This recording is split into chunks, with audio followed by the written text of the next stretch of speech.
Beloved, this is the Culture and Camaraderie podcast, the most thought-provoking, introspective, industrious, creative discussion with my guy Tiberius. Wagwan. This is NY Typical Aura of Night on YouTube. Big man thing, you already know what it is. We out here. Hit up Lax Error for all your production needs. Hit up nytypical.net for any fashion related content. And Joe, let's get into the podcast, fam. Straight. Yeah, fam. Well, should we speak about Quincy to give it? Yeah, definitely. Because I know you wanted to. You had some things specific. I remember you bringing up. So I don't know if you want to kick that off. It's like okay, so I found a Quincy Jones interview, and we obviously respect Quincy Jones and hold him in a high regard. Mm-hmm. And in what that conversation was, did you watch the whole thing? Yes. Okay, good, great.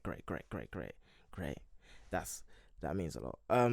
So we watched the whole interview, and obviously this conversation decided to come about because Quincy Jones is literally one of those guys. And it's like we kind of started off with Jeremy and like just kind of like the cool new guys that are kind of doing a couple good things, and then it's like you got Drake and just a little bit what do we really talk about? We talk about integrity. We was just talking about like full how understanding. How I'm liking those trousers more and more, by the way. They kind of pay with everything. Yeah, I have great taste. It's weird.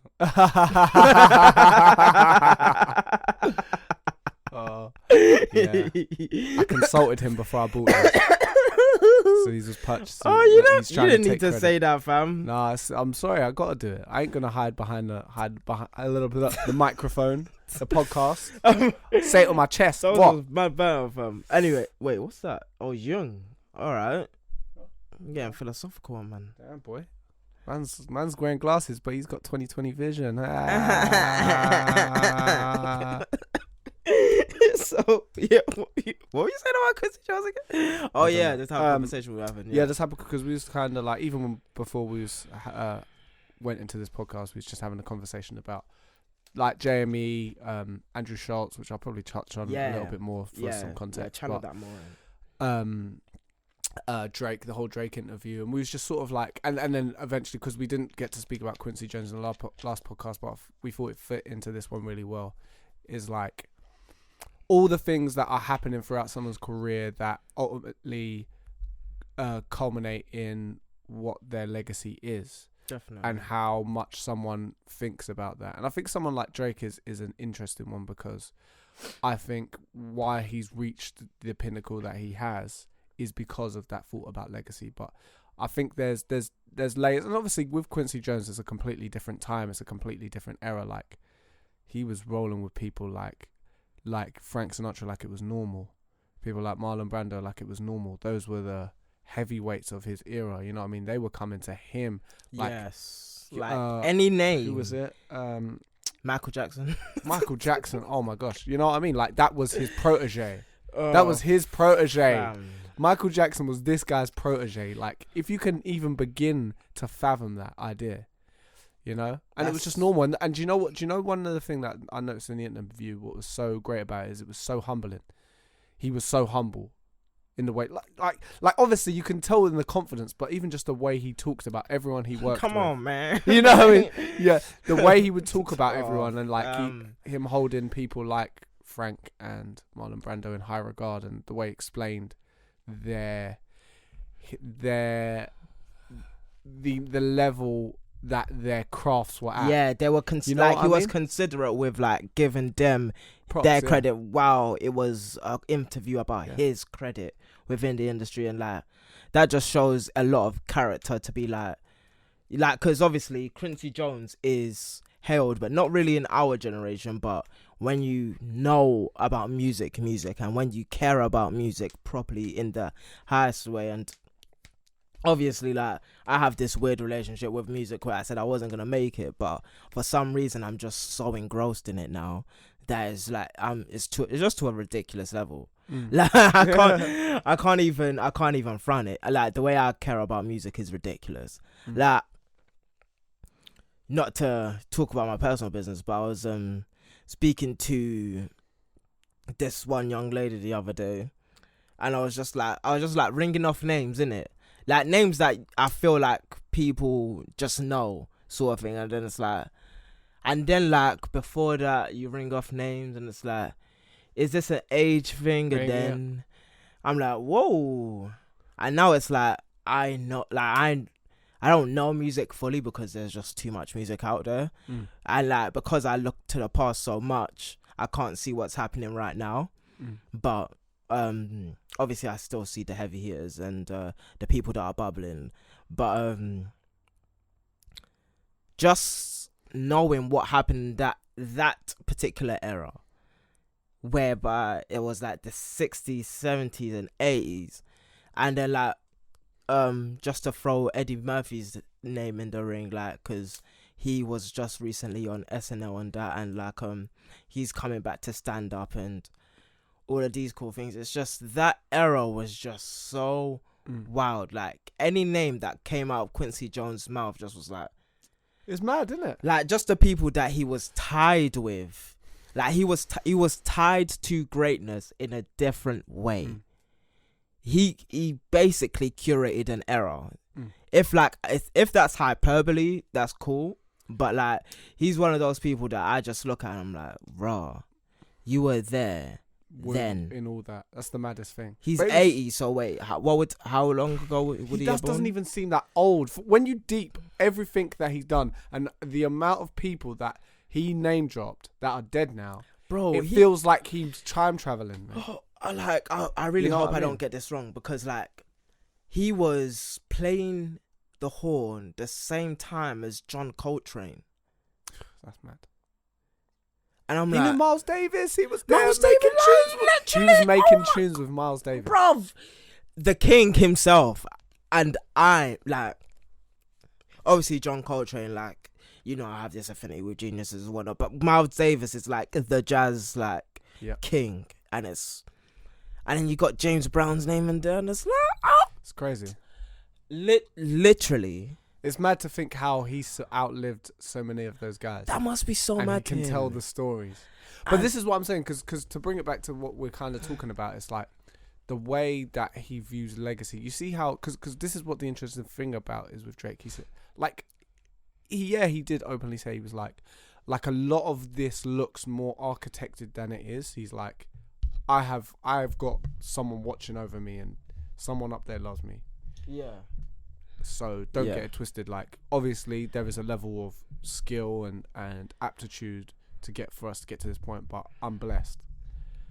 But even with the way it has been built, and I don't know, look, I think it's hard to say within this era, because it's hard to think of someone who I can imagine is in this era that is going to have the same kind of legacy as someone like Quincy, and Miles Davis and people like that. It's just completely different.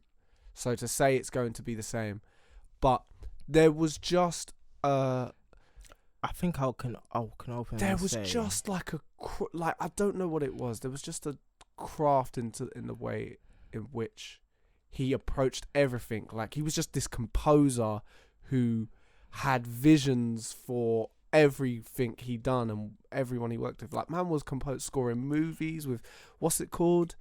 Not Spielberg. What's his name? Was it Spielberg? Yeah. No, it was the one that else. done E.T. It was Spielberg. Okay, damn it, was Spielberg, wasn't it? But he was crafting because he done the Color E.T. Purple soundtrack. What? There was another song he did, or there was music he helped compose. I can't remember what it was, and it's something he said, and I'm like, he's done everything. This guy has done everything. He's worked with the biggest people in jazz. It was Spielberg then. Okay, damn, I wasn't crazy.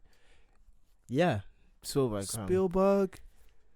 He's and Lucasfilms. He's worked with the biggest jazz artists. He's worked with the greatest pop artist of all time. Fam, it's just nuts to think, and it's like It's different now because... Do you see that back then? Do you think you see that back then? What do you mean? Like, do you think... Deep how big it is. No, he even said it. He's like, when you're in there, this is what the maddest thing was about it. It's like, when you're in it, it doesn't seem anywhere near the way it feels right now. But looking back on it, he realised how much of an impact everything that he worked on has had on not just the industry, but the world at large. You know?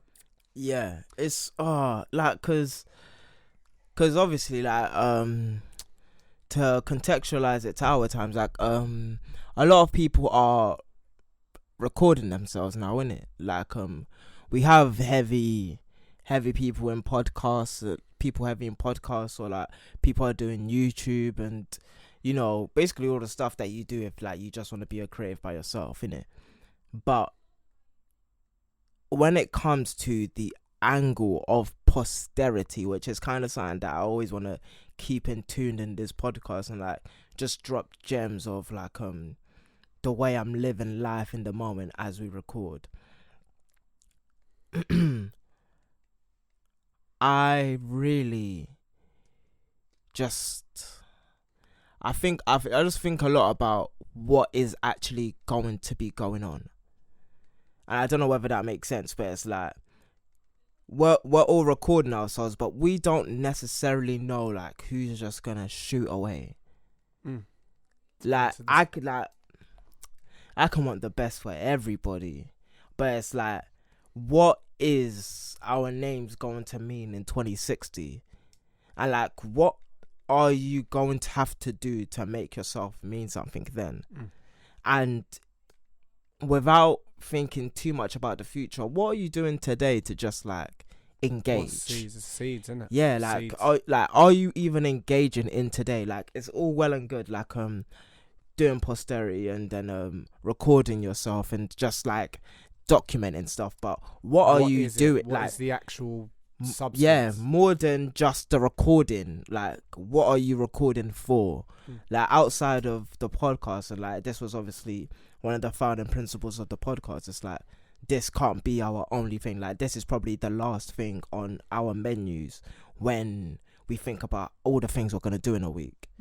And obviously it comes out great because we work very well and very hard to like get it out, but it's just the understanding that literally we are working every week tirelessly to just boost our quiz. And like, you're talking about Suede City, and then like I'm talking about magazines and all of this type of stuff and interviews, and it's like there's more.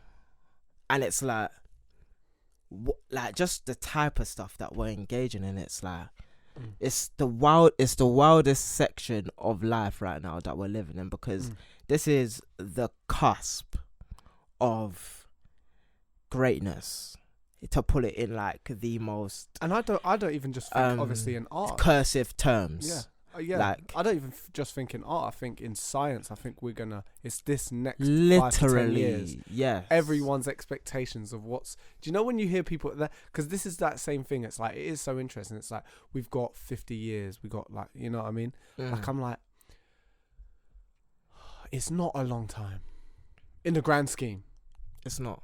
But in this specific period in time, it is so much time.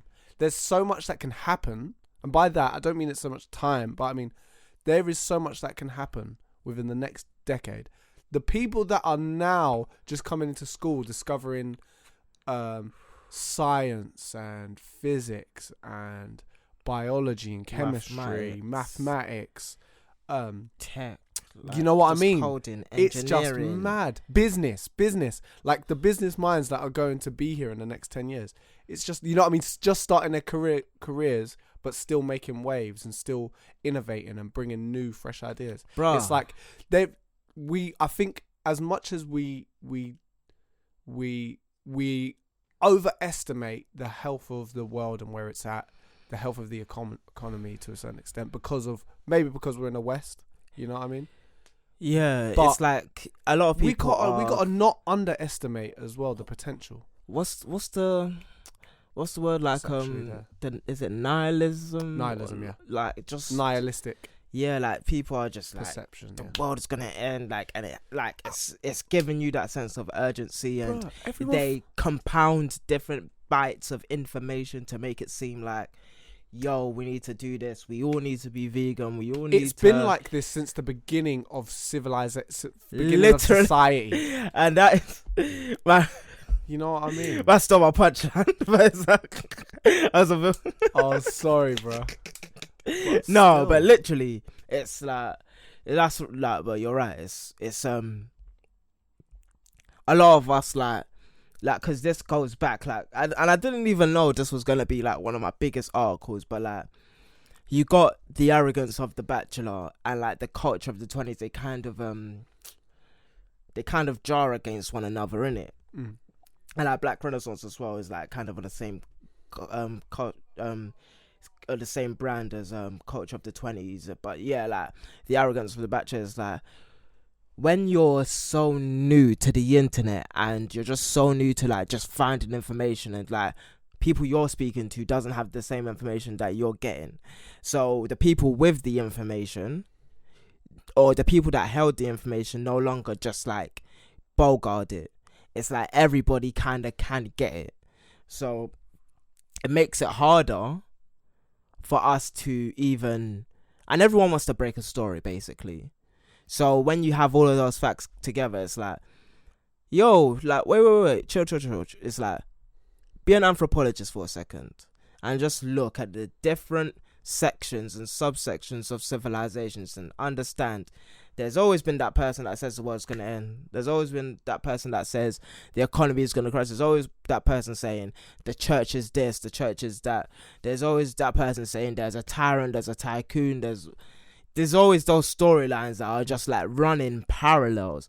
But because of the advent of us being able to just communicate at a mass scale, it's like everyone's trying to break and re-break all of these stories and all of these brands. And obviously we're part of the positive potentialism side of it, because obviously what other way are we going to be? That's why when I hear people say they don't have faith in humanity, I think that is actual blasphemy. I do. No, I'm being serious. No, fam. Like, do you know why? Because we're on the same page. I almost get offended. I'm not actually offended, but I listen and I'm like, what are you talking about? We have survived being eaten by lions, being wiped out by things that are 10 times stronger than us. Plague. By little bugs. Yet, oh my gosh, the plague. Think about how much Ticks. we have survived. There's things out there since we've grown that have been trying to destroy and wipe us out endlessly through the beginning of time. We even called that bacteria that will never die the common cold. But imagine how many people died from that. And people want to just put us down as parasites. It's childish, definitely. But it's like, you've got to think of what it's taken for us to even have the mental capacity to be able to build a civilization, to be able to have a system where everyone in the world can eat. You know, like, you're talking that talk. I talk dirty, like, man. Think about it. Think, like, that's what I mean. I think people, and when I hear people say I don't have faith in humanity, you're just not thinking about it. You know, you're not thinking about the fact of what it's actually taken to get to this point right here. And all I can see is, don't get me wrong, I'm not ignorant to the fact that if stuff doesn't change, yeah, we're going to be in trouble. Yeah. It's of course we're going to be in trouble. It's like if you just like lie down, there's a tyrant that's going to fuck you in the arse. There's too much happening. There's too much drive within human beings. And I think the one good thing that there is about the fear is that there is a constant loop. It's kind of a fight or flight thing, isn't it? I think it does inspire that quite a bit. It's like it keeps people focused to a certain extent. Albeit it does inspire more fear than focus. Definitely. But I think I would rather there be more. I think it rather this than apathy. Yeah, like this is why like artists spend the space and time. It's like obviously being an artist is like a luxury almost, because really and truly if we were in any other time period we wouldn't be artists. Really. it'd be quite difficult to even think and speak in the way that we're thinking and speaking. Yeah. But it's like artists bend reality so that people can find the potential again. So no matter what, it's like if somebody feels like they're gonna die or the world's gonna end, like you've got the XXXTentacions, the Juice WRLDs, you've got the Nipsey Hussles and all of these people that have like died tragically, and it's like, damn, this world is shit. It's like, okay, who is going to give us a reason to keep going?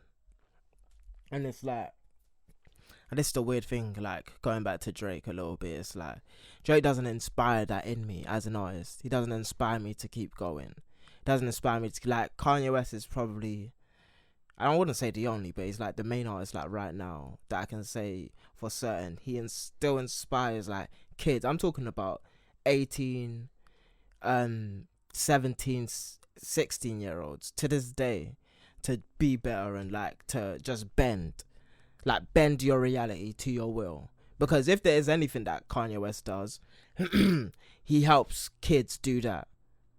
Like when you see a crazy man on television or whatever it is on your phone, and he's like, everybody kind of hates him, but he's kind of achieving the greatest feats that any other creative couldn't create. And it's like he has a level of ownership of his own work that a lot of people don't have. Like Yeezy reaching 1 billion and him owning the majority stake in that is like unheard of. Just as an artist particularly, someone that creates, owning the majority share in his own company is unheard of. It's like Tinker Hatfield owning a majority stake in Jordan. It's not happening. Or It would be like the person that created the air bubble, I forgot his name, but him owning 20% of Jordan or 20% of Air Max, or Nike. It's like unheard of. So yeah, back to Quincy though. It's like well, no, yeah, it all adds up, innit? It's one of them. Remember how we got from Quincy to that conversation? It's one of them ones. No, but it's all about like, because this is like our biggest conversation, which is just understanding like the world that we're in right now, and like just discussing it and like finding new ways to bend reality. It's like, man, if you can't warp reality around the way that you see it, if you can't like make people see you, basically, like going back to the art direction things, it's like it's a hard thing. So when you start understanding there's the nihilism, the cataclysmic type thinking, and how are you going to even bend these people's minds to even think positively? And it's like, how are you going to warp reality around you to make them see there's a light? Like, because for all of like my arrogance of The Bachelor and articles like that, well, to be fair, the arrogance of The Bachelor is like my main essay for that. There's always Cabal, Hope, the Lord of Light, and there's always owning your own ship. There's always the culture of the 20s. There's always the Black Renaissance dialogue. There's always something greater out there, and it's like focusing on that and bending whoever's around you to see all of those things. Because like when we have people that are watching us, because that's like, I feel like we should all know by now, like people are just watching us in general. So if you're gonna watch me, you're gonna watch me for something graceful, and it's not gonna be for this hype era where I'm just trying to build up a massive buzz as fast as possible, just chatting absolute nonsense, brain dead. Like, I don't need to have maximum. I don't need to have all the followers in the world to like make my message impactful. Like I want a story that when you hear it 10 years or 20 years or 30 years, all that's going to happen is it gets more and more potent. Exactly. And it's like that person knew what he was talking about then. And it's like all of the best speeches that you hear, all of the best tunes you hear, they always have that essence where it's like, it's got the generality, but then the the specificity of just knowing, like being fully aware. And obviously we're in a different type of era right now, but it's like the way that we are all understanding whatever's going on around us, and because there's so much more information, we have to know so much more, and that's the start of a golden age right there, fam. Because when the thought I had is not meant for the mic, but it's like you are off camera still. You are gonna like shoot away. It's absolutely ridiculous. Like we are absolutely like just the way that we're speaking right now is ridiculous. And I feel like a lot of the creators right now are gonna be around our age. Like obviously we grew up in the age of youth. Like you had to be 16, 18, 19 to, really be able to have a camera in your face. But in the way that we're doing this stuff right now, it's like our experience of the tens at a late age of the uni age and stuff like that is going to work to our benefit in the 20s. Like you're not going to need to be a child to be successful. Like somebody wants to hear a 30-year-old speak, like before they start hearing a 20-year-old speak about life, like without shitting on 20-year-olds too much. It's like because there's certain parts of the game where it's for the young, for the young. It's the energy, it's the bravado, it's the braggadocious. Bro, I love that so much. And that is, but that's, it's like what it is as you're getting older, some people, that's not necessarily their moment. Yeah, it's once they've tempered that and they've moved over to the time when they've learnt what they need to learn and they need to now process it through. Yeah, some people don't need exposure early, fam. It's just it's not good for them. But with the golden era that we're about to engage in, because 20s, 30s, it's a 40s, whole new decade. It's absolutely going to be ridiculous. It's really a new decade. It's a whole new decade. Like no matter what, the next time we have this conversation when it's a new decade, everything's going to be different. Everything's going to be like literally, bro. We are on the cusp of the golden era, fam. This is what I thought about. This is the most important decade of our lives. Particularly, look, whoever's listening to this, if you're between the ages of 22 to 25 and above, really, if you're still in your 20s, this is the most important decade of your life. Like, literally. Literally. I'm so, damn, boy. Watch. Because if, like, whatever happens in this 10 years is going to be paramount for what happens for the next 10. This golden era is going to be affluent. Okay. Crazy, but yeah, I think we're done. Yeah, bro. I can ramble on about that forever because Ain't on the Golden Era is my fave, bro. Okay, this has been the Culture and Camaraderie podcast. Thank you for listening. This has been NYTypical of nytypical.net and Lax Era for all your production needs. Boom, boom. Peace, blessings, and salutations. All tight.